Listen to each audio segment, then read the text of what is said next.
Hello friends.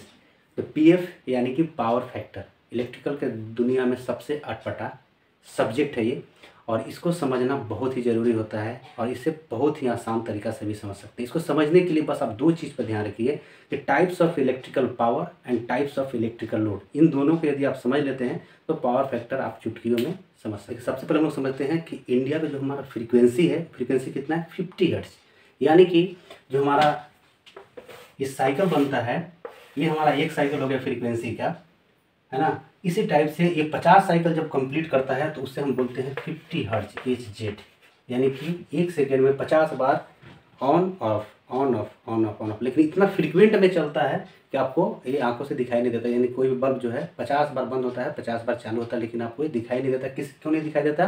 क्योंकि एक ही second में 50 बार चलता है।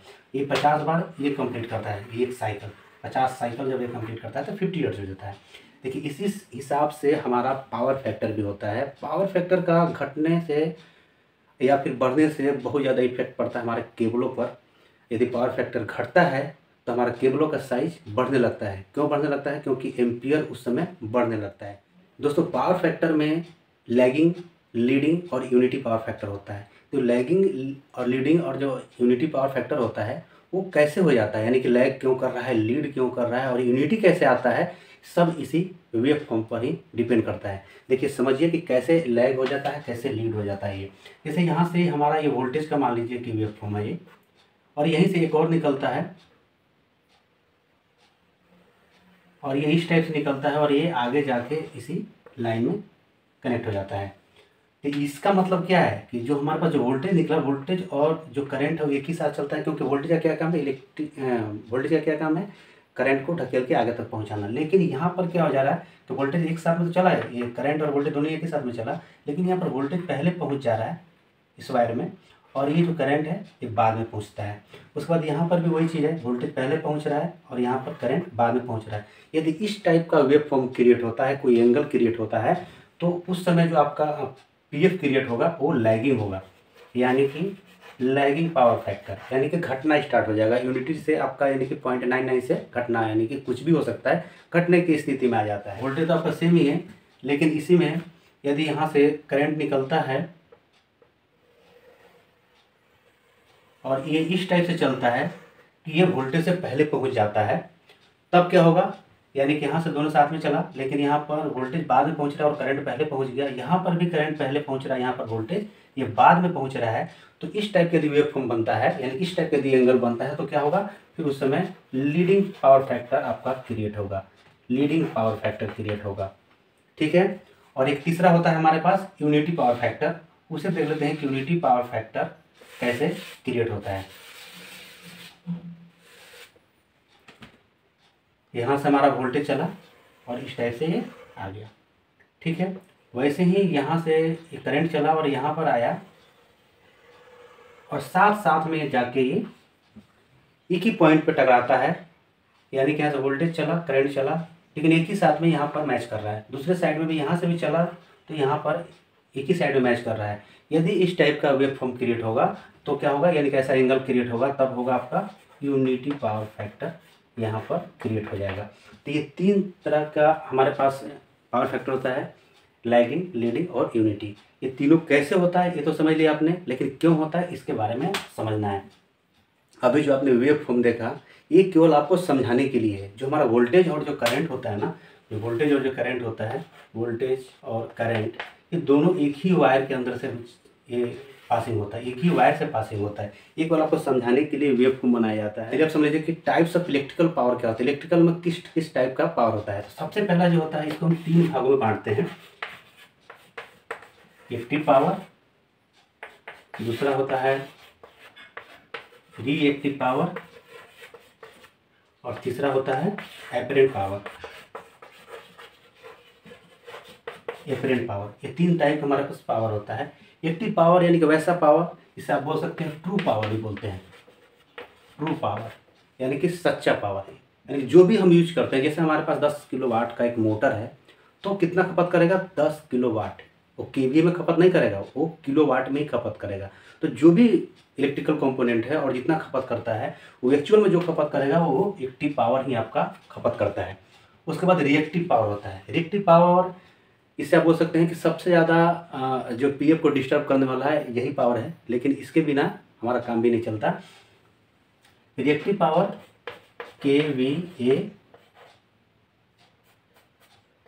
kVAR होता है, यानी कि kilo volt ampere reactive, kilo volt ampere reactive. और इसको हमने बोला कि इसके बिना काम नहीं चल सकता, इसलिए क्योंकि जितने भी मोटर है उसमें मैग्नेटिक फील्ड जनरेट करने के लिए आपको रिएक्टिव पावर की ज़रूरत होता है। और जब रिएक्टिव पावर जब क्रिएट होता है उस समय क्या करता है, करंट को पीछे ढकेलता है और उसी समय हमारा जो पावर फैक्टर होता है वो लैग करने लगता है। यही इसका मेन कारण है। और इसके बिना क्या हो रहा है, इसके बिना हम मोटर चला भी नहीं सकते। और जहाँ से हम बिजली पैदा करते हैं, यानी कि जहाँ से अल्टरनेटर से हम यूज करके और हम इलेक्ट्रिसिटी पैदा करते हैं, वहाँ पर भी मैग्नेटिक फील्ड जनरेट करता है, तब जाके बिजली पैदा होता है। तो इसके बिना इम्पॉसिबल है, यानी कि अगर वहाँ पर बिजली पैदा ही नहीं होगा तो आगे डिस्ट्रीब्यूशन कैसे होगा। तो रिएक्टिव पावर भी उतना ही ज़रूरत है जितना हमें एक्टिव पावर, लेकिन हम इसको हटा भी नहीं सकते। इसको मेंटेन करने के पूरे कोशिश करते हैं कि किसी टाइप से मेंटेन किया जाए। एपरेंट पावर जो हो गया हमारा, जब एक्टिव पावर और रिएक्टिव पावर दोनों को हम मिक्स कर देते हैं, यानी कि 1 + 2 के दोनों को मिक्स कर देते हैं, तब हमारा ये एपरेंट पावर हो जाता है। तो ये हमारा एपरेंट पावर किस में होता है, केवीए में होता है।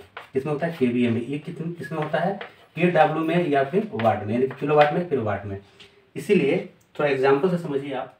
पावर फैक्टर यानी पीएफ, या फिर इसे हम क्या कर सकते हैं, cos theta is equal to क्या होता है, किलोवाट या फिर वाट डिवाइडेड बाय केवीए या फिर वीए।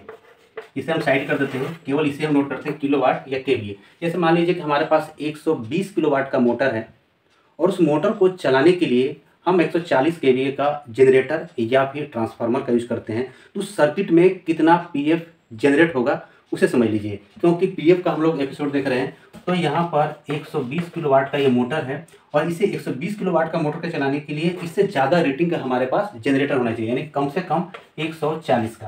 और जब हम इसे भाग देंगे तो ये कितना निकल के आ जाएगा, 0.859 ऐसे कुछ समथिंग, यानी कि 0.86 ये हमारा आंसर आ जाएगा। यानी कि 140 केवीए का इसमें सप्लाई जा रहा है।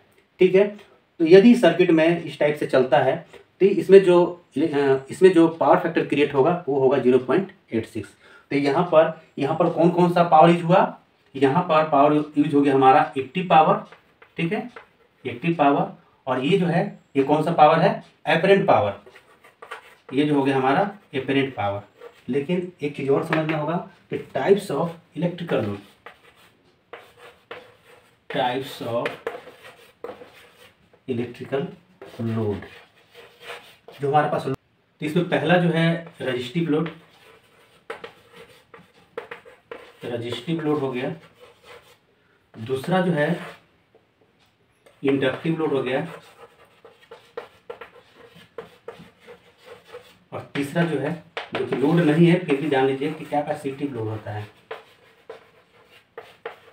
कैपेसिटिव लोड, ये 3 तरह का लोड है, यानी 3 तरह का जो हमारे पास कंपोनेंट होता है वो ऐसे इस टाइप का लोड क्रिएट करता है। पहला जो है रजिस्टिव लोड। रजिस्टिव लोड कहने का मतलब है कि वैसा कंपोनेंट, यानी वैसा इलेक्ट्रिकल कंपोनेंट जिसमें हीटिंग होता हो और कुछ लाइट निकलता हो। जैसे पहले बल्ब आता था, तो बल्ब पहले आता था जिसमें जो बल्ब जो पहले आता था उसके अंदर टंगस्टन यूज हुआ करता था। तो टंगस्टन क्या करता है, हीट वो भी क्रिएट करता है और उसके अंदर लाइट भी निकलता है। लेकिन बल्ब आप छोड़ दीजिए, आप यहाँ समझिए हीटर, यहाँ समझिए आप हीटर,